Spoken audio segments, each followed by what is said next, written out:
Le passage Sainte-Croix, avant 2009, avant 2008 même, le début des travaux de rénovation, c'était tout un ensemble de bâtiments qui s'organisaient autour d'une petite cour intérieure, une cour pavée avec un puits, avec des petits appentis, voilà. Et d'un côté, il y avait des salles de réunion pour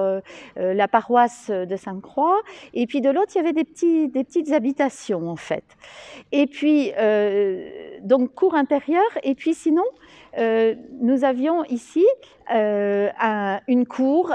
arborée,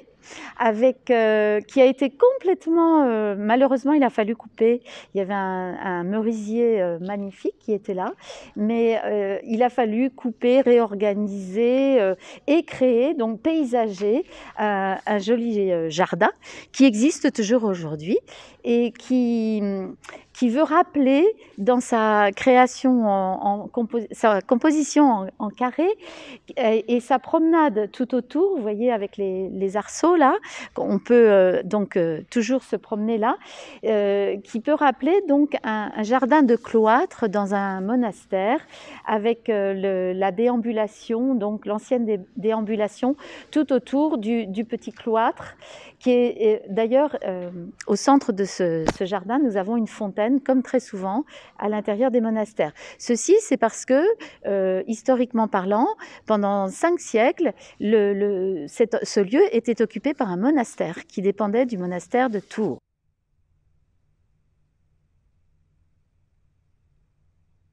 La rénovation a été menée pendant 2 ans sous la houlette du cabinet Ibris, un cabinet d'architecture nantais,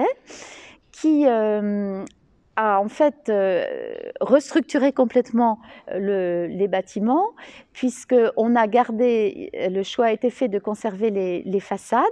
mais à l'intérieur, tout devait être défait, les escaliers existants, pour être vraiment refait en fonction de la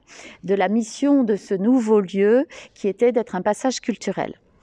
Et une porte a été créée, que vous voyez sur la photo ici, et donc qui est là, une porte en béton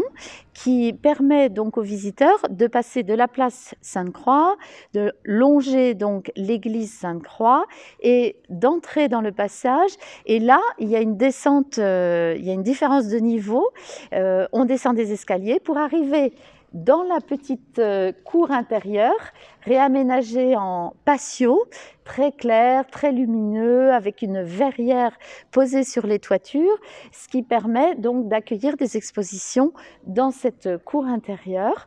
Avant donc et le visiteur traverse ce patio avant de ressortir rue de la Baclerie.